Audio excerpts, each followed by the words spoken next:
নন্দিনী তার বৌদিকে একদম দেখতে পারে না। কেন পারে না সে তা জানে না, কিন্তু পারে না। বিয়ের পর কুসুম যেদিন প্রথম এই বাড়িতে পা রাখে সেদিন থেকেই দেখতে পারে না। নন্দিনী লক্ষ্য করে দেখেছে বৌদির হাতের গঠন ভালো না, কণ্ঠস্বর তেমন একটা মিষ্টি নয়, গঠনও হস্তিনী টাইপের, কেমন গটগটিয়ে হাঁটে, বাড়ি শুদ্ধ যেন কাঁপে। মায়ের সঙ্গে নন্দিনী এ ব্যাপারে পরামর্শ করেছে, ঝগড়াও করেছে। কি করে এমন মেয়েকে মা পছন্দ করে আনলো ভেবেই পায় না। সে যদি ওপেনিং এ দেখতে যেত, হারগিস এই মেয়ে পছন্দ করতো না।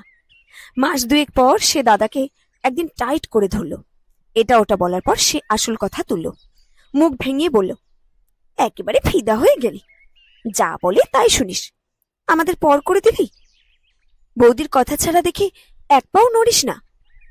অচিন্ত নন্দিনীর কথা কানেও তুলল না, পাত্তাও দিল না। বোনেরা এমন দু চারটে কথা বলেই। নন্দিনী রেগে গেল, গলা চড়িয়ে হাত পা নাড়িয়ে বলল, বাড়ির সকলকে ধরে ধরে অপমান করেছে, সেটাও বুঝিস না, ভেদুয়া কথাকার। অচিন্ত বোনের কথা হাসল।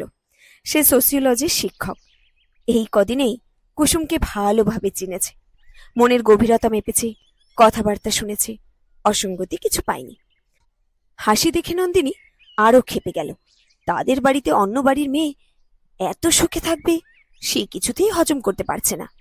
তার নিজের শাশুড়ি খুব খারাপ, নিজের বর মন মতো হয়নি, নিজের ননদ কুচুকরি, সারাদিন তার নামে মিথ্যে বলে, গোপনে শাশুড়ি তাকে এটা ওটা দেয়, টাকাও দেয়। দাদার কাছে সুবিধে করতে না পেরে সে সরে আসে মায়ের কাছে।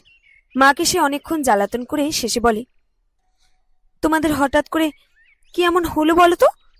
এইটুকু একটা পুচকে মেয়ে, তার কাছে সবাই বশ হয়ে গেলে, চাকরি করে বলে তার কাছে বিক্রি হয়ে যেতে হবে। মা তাকে ঘরের এক কোণে ডেকে নিল, মেয়ের কথায় সায় দিয়ে বলল, খুব চালাক, আর বলিস না নন্দিনী, আগে যদি জানতাম এমন বাঘিনী। নন্দিনী খুশি হয়ে জাকিয়ে খাটে বসে পা দোলাতে দোলাতে চোখ বড় বড় করে বলে, যাক বাবা, আমি আর কিছু বলবো না, বুঝতে পেরেছ, এই ঢের। নন্দিনীকে খুশি দেখে মনীষা দেবী হাসলেন। আলমারি খুলে 1,000 টাকা খুব গোপনে তার হাতে দিয়ে বললেন, ভালো দেখে একটা শাড়ি কিনিস, রাতুলের সঙ্গে ঝগড়া করিস না। টাকা দেখে নন্দিনীর মুখটা উজ্জ্বল হয়ে উঠল, কিন্তু রাতুলের কথা শুনে পরক্ষণেই মুখ কালো করে বলল, আর ছেলে পেলে না, আজ তো হার হাবাতের সঙ্গে বিয়ে দিলে, একটা কথা যদি আমার শোনে। বলেই মায়ের হাত থেকে টাকাটা নিয়ে অতি দ্রুত সঙ্গোপনে ঘর থেকে বেরিয়ে গেল।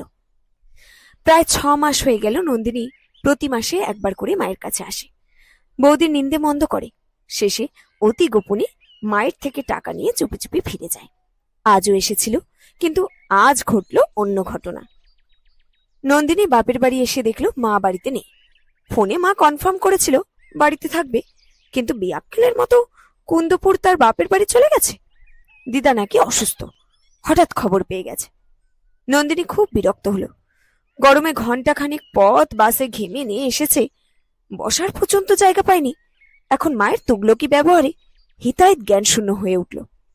সে একবার ভাবল বাবার ঘরে যাবে, কিন্তু পরক্ষণে চিন্তা করলো গিয়ে লাভ নেই, সারাদিন কাব্য নিয়ে থাকে, জোর করে 4টে কবিতা শোনাবেই, শুনতে না চাইলে রাগ করবে।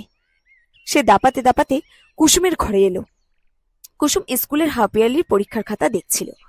নন্দিনীকে ঘরে ঢুকতে দেখে মুখ না তুলেই বলল, একটু বস, 2টো খাতা এখনো বাকি আছে।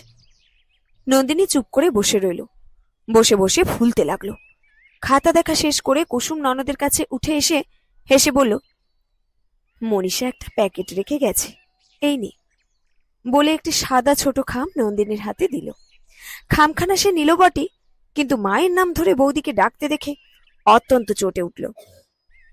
আষাঢ়ের মেঘের মতো মুখটা কালো করে ঝাঁজের সঙ্গে বলল, গুরুজনের নাম ধরছ বৌদি? ননদের কথার ধরন দেখে কুসুম হাসল।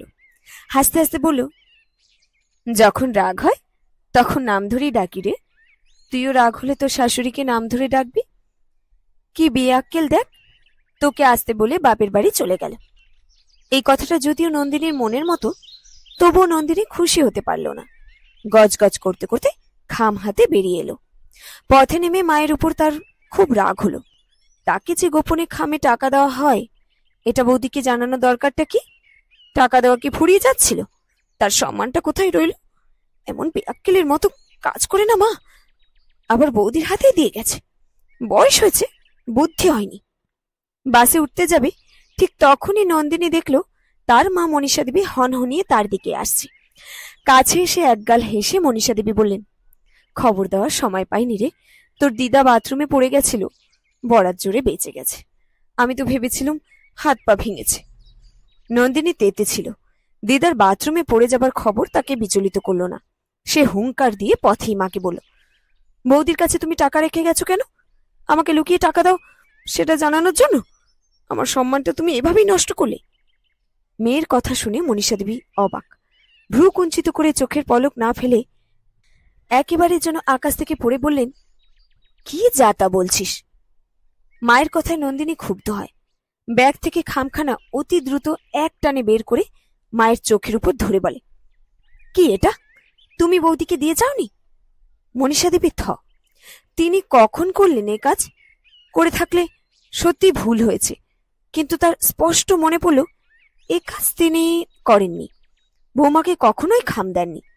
মনীষা দেবী অতি দ্রুত তার নিজের কাঁধে ঝুলানো ব্যাগখানি হাঁটুর উপর রেখে ঝুঁকে আতিপাতি করে খুঁজতে লাগলেন, এবং কিছুক্ষণের মধ্যে আরেকটি ঠিক ওই রকম খাম বের করে এনে বললেন, এই দেখ, তোকে দেব বলে রেখেছিলাম। বলেই পরক্ষণে মেয়েকে টানতে টানতে রাস্তার একপাশে নিয়ে চোখটা ভিজিয়ে বললেন, আর ঢেকে কি করব বল? একটা কথা বলি নন্দিনী, তোকে যে টাকা দিই ও টাকা তোর বৌদি আমাকে দেয়। প্রথম দিনই কুসুম আমাকে শাসন করে বলেছিল, দয়া করে নন্দিনীকে বলবেন না, যদি জিজ্ঞেস করে বলবেন আপনার ছেলের টাকা। আজ তোকে না বলে পারলাম না রে। বলেই চোখ দুটো আঁচলে মুছলেন। মায়ের কথা শুনে নন্দিনী অনেকক্ষণ ফ্যালফ্যাল করে চেয়ে রইল মায়ের মুখের দিকে। তার বিশ্বাসই হচ্ছিল না বৌদি তাকে এত ভালোবাসে, এত ভালো মানুষ কুসুম। সে অনেকক্ষণ স্তব্ধ হয়ে রইল। অনেকক্ষণ চুপ করে থেকে হঠাৎই কেঁদে ফেলে নন্দিনী বলল, বৌদিকে বলো আর টাকা দিতে হবে না, আর দিতে হবে না। বলেই চোখ মুছতে মুছতে দ্রুত এগিয়ে গেল ভিড় বাস স্ট্যান্ডের দিকে। শেষ হলো আজকের গল্প বৌদি, কলমে বাবুরাম মণ্ডল।